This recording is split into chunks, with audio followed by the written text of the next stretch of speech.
மேடையில் இருக்கின்ற நண்பர்களே, என் தம்பிகளே, உறவினர்களே, குறிப்பாக தலைவர்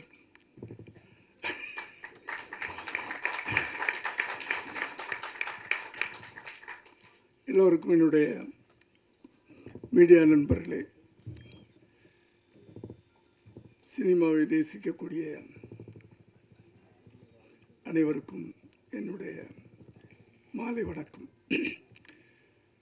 ரொம்ப நன்றி என்னை உடனே கூப்பிட்டதுக்காக பச்சன் சார்கள். நான் 2 வருஷமாச்சு ஈவினிங்கில் எந்த ஃபங்க்ஷன்லையும் கலந்துக்கிறதில்ல. கலந்துக்கணும்னு ஆசை எல்லா நிகழ்ச்சியிலையும்.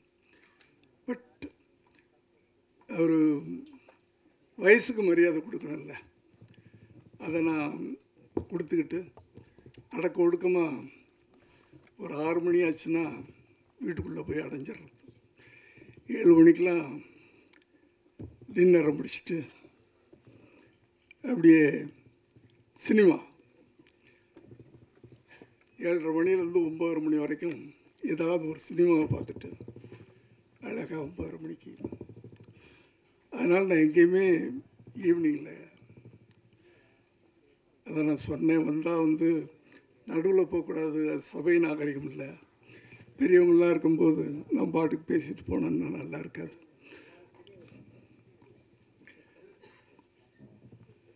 நான் உயரத்தில் சொல்ல, பல விஷயங்கள் அதில் அடங்கியிருக்கு. என்னை விட பெரியவங்களாம் இங்கே இருக்கிறாங்க. தலைவர்கள்லாம் இருக்கும்போது தொண்டர்கள் சின்னவங்க தான்மா.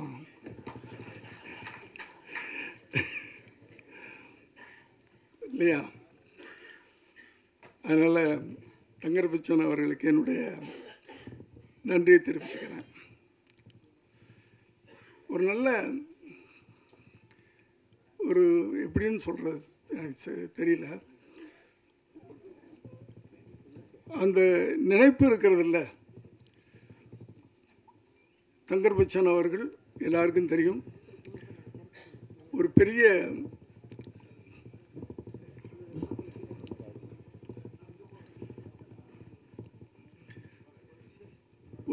இயக்குனர். பல காவியங்களை தமிழ் திரையுலகத்துக்கும் தமிழ் மக்களுக்கும் கொடுத்தவர். ஏன்னா அவர் படங்கள் திரைப்படங்களாக நான் பார்த்ததில்லை, ஒரு காவியங்களாக தான் இருக்கும். அப்படிப்பட்ட ஒரு சிறந்த இயக்குனர் தன் மகனை அறிமுகப்படுத்தணும் அப்படின்னு நினைக்கும்போது, ஒரு இளைஞனை ஒரு தகப்பன் நடிகனாக அறிமுகப்படுத்தணும். ஏன் இவ்வளோ பெரிய நடிகர் அதை செய்யலை? அங்கே தான் அவருடைய புத்திசாலித்தனம். தப்பாக எடுத்துக்காதீங்க, இங்கே அதில் நிறைய அடங்கி இருக்கிறது. ஒரு பிள்ளைய செதுக்கணுன்னா சாதாரண விஷயம் இல்லை.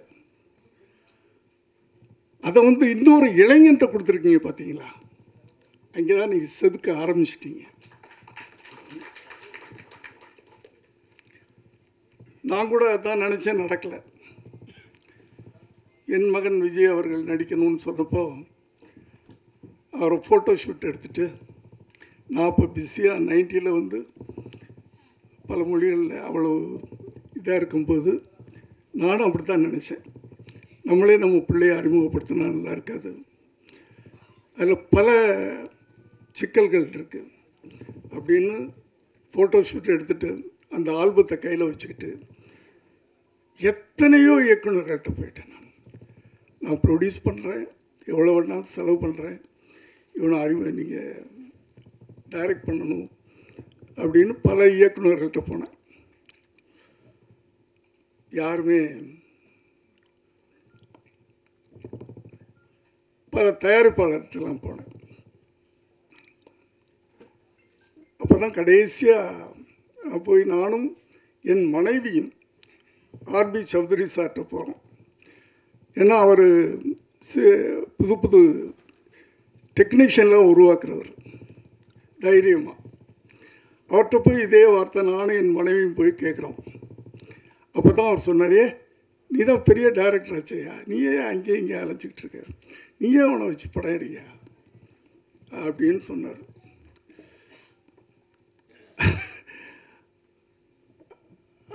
அதனால தான் நான் வந்து கட்டாயமாக அவரை வந்து நானே வச்சு படம் எடுக்கக்கூடிய ஒரு சூழ்நிலை உருவாச்சு.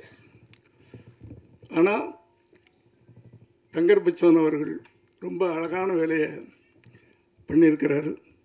ஒரு இளைஞனை அறிமுகப்படுத்தணும், அந்த இளைஞர்கள் மத்தியில் போய் ஒரு நடிகனாக பச்சக்குன்னு நெஞ்சில் நிற்கணும்.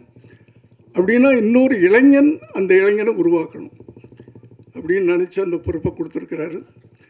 அவர் பாலு மகேந்திரா அவருடைய பட்டை தீட்டப்பட்டவர் அப்படின்னு சொல்கிறாங்க. எனக்கு அவர் பழக்கம் இல்லை. இருந்தாலும் அவர் இந்த படத்தின் மூலம் முதல்ல ஒரு இயக்குனராக, ஒரு இயக்குனர் சங்கத்தில் அதன் மூலமாக கூட நான் ஆசைப்பட்றேன். அந்த இயக்குனர் வெற்றி பெற வேண்டும். முதல்ல ஒரு இயக்குனர் அன்புக்கு அடிமையாக இருப்போம், அடக்கணும்னு நினச்சா அவ்வளோதான். எங்கள் கோபத்தை எங்களாலே அடக்க முடியாது இல்லையா? அப்படியே இருந்தால் அப்படியே ஜெயிச்சிட்டோம். அது ஒரு விஷயம். ஸோ இந்த படக்குழுவினரையும் சம்பந்தப்பட்ட அத்தனை பேரையும் நான் மனதார வாழ்த்துறேன். இந்த படம் ஒரு பெரிய வெற்றி அடையணும். ஏன்னா சின்ன படங்கள் தான், சிறு முதலீட்டு படங்கள் தான் ஓடணும். அதுக்கு என்ன பண்ணுறதுன்னு தான் தெரியாமல் தவிச்சுக்கிட்டு இருக்கோம். திரையுலகமே திகைச்சு போய் நின்றுக்கிட்டு இருக்கு. அதுலேயும் ஒரு மெசேஜ், நீங்கள் தங்கர் பச்சான் சார் எடுத்துக்கிட்டிங்கன்னா அவருடைய படங்கள்லாம் ஆணித்தரமான ஒரு அழகான ஒரு செய்தியை சொல்லுவார். மெசேஜ் சும்மா எடுத்துட மாட்டார். கத்தி, ரத்தம், வெட்டு, குத்து, அது அவர் தெரியாதது. காவியங்கள், அவர் இந்த படத்தை வழங்குறார் அப்படின்னு சொன்னால் அதுவும் ஒரு காவியமாகத்தான் இருக்கும் அப்படின்னு நான் நம்புகிறேன். நான்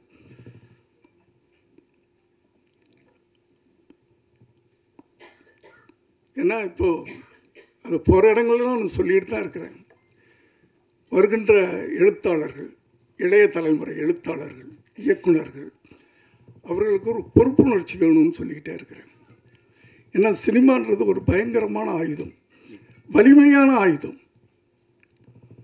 சினிமா வந்து சொசைட்டியில் அவ்வளோ பெரிய தாக்கத்தை ஏற்படுத்துது. அதை ரொம்ப ஜாக்கிரதையாக கவனமாக நம்ம கையாளணும். ஆனால் இப்போல்லாம் வந்து படம் ஓடணும், அதுக்கு என்ன பண்ணணும்னு பார்க்குறாங்களே தவிர அதில் என்ன நம்ம செய்தி சொல்கிறோம், மக்களுக்கு என்ன சொல்கிறோம் அப்படின்றது இல்லை. அந்த படம் ஓடணும், என்ன கதை அதெல்லாம் கேட்காதீங்க அப்படின்னு வர்ற இளைஞர்கள் எல்லாரும் இல்லை, ஒரு சிலர், அவங்களுக்கு அந்த பொறுப்புணர்வு வேணும். நீங்கள் சினிமா மூலமாக என்ன சொல்கிறீங்க மக்களுக்கு, ஜனங்களுக்கு என்ன சொல்கிறோம்? சும்மா காசு சம்பாதிக்கிறது மட்டும்தான் சினிமா. இப்போ அதுவும் சம்பாதிக்க முடிய மாட்டேங்குது, அது வேறு விஷயம். எல்லாம் விட்டுக்கிட்டு இருக்காங்க. இது வந்து இயக்குநர்களுக்கும் இருக்கணும் அந்த அக்கறை, நடிகர்களுக்கும் இருக்கணும், டெக்னீஷியன் அத்தனை பேருக்கும் இருக்கணும். ஒரு படத்தை உருவாக்கும் போது அந்த படம் மூலமாக ஜனங்களுக்கு நம்ம என்ன சொல்கிறோம் அப்படின்றது ரொம்ப முக்கியமான விஷயம். இதை நான் ஒவ்வொரு மேடை கிடைக்கும் போதெல்லாம் இதை நான் அழுத்தி சொல்லிகிட்டு இருக்கிறேன். நான் ஆகவே குறிப்பாக நான் யாரையும் சொல்லலை, எந்த நடிகரையும் சொல்லலை, குறிப்பாக எந்த இயக்குனரையும் சொல்லலை, எந்த எழுத்தாளனையும் சொல்லலை. வருகின்ற இளைஞர்கள், சமுதாயத்தை மாற்றுங்கள். உங்கள் கையில் ஒரு வலிமையான ஆயுதம், சினிமா என்ற ஆயுதம் கிடைத்திருக்கிறது. அந்த ஆயுதத்தை கவனமாக நீங்கள் பயன்படுத்தணும்னு கேட்டு இந்த படம் மிகப்பெரிய வெற்றி பெறணும்னு வாழ்த்தி விடைபெறுகிறேன். நன்றி, வணக்கம்.